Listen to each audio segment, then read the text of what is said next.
Now imagine you have a son and that he comes up to you in the future and tells you that he has found someone whom he likes, that he believes that himself and her would make a wonderful pair and that he would want to spend his life with her. Now you become all too excited about welcoming the new person into your family. You want to talk to her, meet her. You do talk to her, in fact, through some technology perhaps, and you realize that the person is well versed, that the person sounds like someone with a likable personality, and now you want to meet her. But here is where there is a problem. The person does not exist in real life. It's not a human, it's all technology. Now, that may seem like a science fiction movie, but the scenario here may become reality sooner than later. There are a growing number of people who have interacted or who do interact with the companions that are simulated by AI. The plots here support that. The number is relatively high for the adults between 18 to 30 years of age.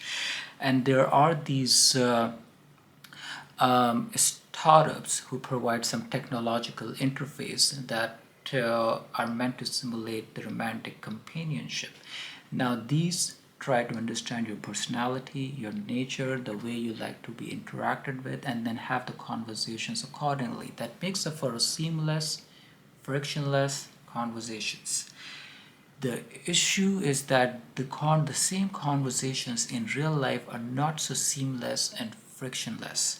And here a counter argument can be made that AI can be programmed to have conversations that are not as frictionless. But the humans are way too complicated to be simulated perfectly by any technology whatsoever, are way too complicated. The logical part of the humans, sure, that can be programmed. And some technology can simulate that.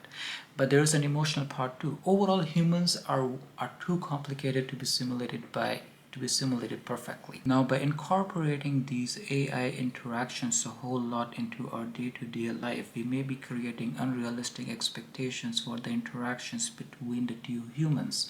And I understand that most people are having these interactions with the technology because they want to get rid of the dissatisfactions and the confusions and the misunderstandings that exist otherwise in the human-to-human interactions. The point is that these interactions are an essential part of any human relationship.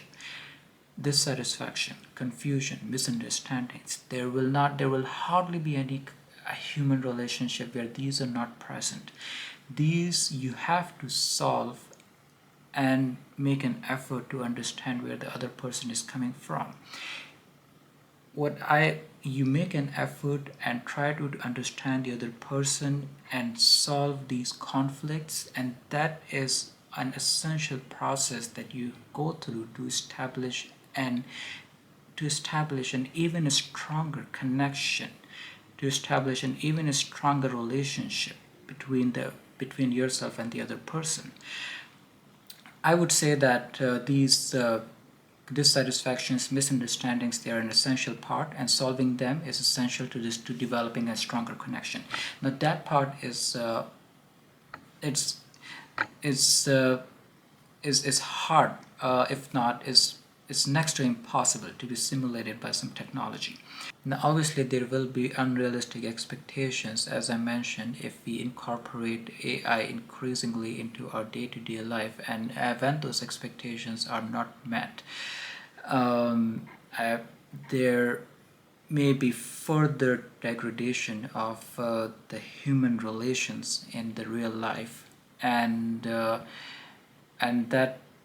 may lead to creating a void, a space between the humans where there isn't a whole lot of interactions between the humans, and in many ways that may be similar to the scenario that is depicted in the dystopian novel by Orwell, 1984, where the humans are not interacting a whole lot with each other. They're mostly interacting and being washed over by the technology. And I understand that there is an epidemic of loneliness, but the solution here is is is I'm not sure if that is the best way to solve the issue.